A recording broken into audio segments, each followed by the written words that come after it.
మళ్ళీ వాళ్ళ కుర్చీల కోసము నిరుద్యోగుల జీవితాలతో చెలగాటమాడే ప్రయత్నం చేస్తుండ్రు. నిజంగా నేను కేటీఆర్ హరీష్ రావుకి అడుగుతున్నా, 10 ఏళ్ళు మీరు అధికారంలో ఉన్నప్పుడు ఎంతోమంది నిరుద్యోగులు ఆ రోజు ఆత్మహత్య చేసుకుంటే కనీసం స్పందించలే మీరు. టీజీపీఎస్సీలో పేపర్ లీకేజ్ అయి వేలాది మంది టీజీపీఎస్సీ ముట్టడికి వచ్చిన రోజు కూడా కనీసం మీరు దానిపైన బాధ్యతతోటి ప్రెస్ మీట్ పెట్టి మాట్లాడే ప్రయత్నం చేయలే.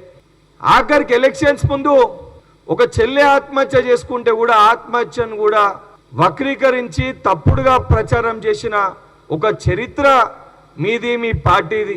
ఈరోజు సిగ్గుశరం లేకుండా మళ్ళా విద్యార్థులని, నిరుద్యోగులని, పాపం కొత్త విద్యార్థులని మీ పార్టీలో, మీ విద్యార్థి సంఘంలో చేర్చుకొని వాళ్ళకి తప్పుడు ట్రైనింగ్ ఇచ్చి వాళ్ళ జీవితాల్ని ఆగం చేసే ప్రయత్నం చేస్తుండ్రు. ప్రజలందరూ ఇవన్నిటినీ గమనిస్తున్నారు. మీ చరిత్ర ఏందో తెలంగాణ ప్రజలందరూ కూడా తెలుసు. మీ కుటుంబంలోనే మీ పరిస్థితి చక్కగా లేదు. మీ చెల్లె ఒక దిక్కు ఒక దుకాణం తెరిస్తే మీరిద్దరు కలిసి ఇంకో దిక్కు ఇంకో దుకాణం తెరిచి మీ రాజకీయ లబ్ధి కోసం తప్ప తెలంగాణ సమాజం కోసం మీరు పాటుపడతలేరు అని చెప్పి ఈరోజు చాలా క్లియర్గా మీ పార్టీ పరంగానే తెలంగాణ జాగృతి ప్రోగ్రాం ఒక దగ్గర, ఉప్పల్లో మీ ఇద్దరు చేస్తున్న కార్యక్రమం ఒక దగ్గర, ఇది చాలా స్పష్టంగా ప్రజలకి కనబడుతుంది.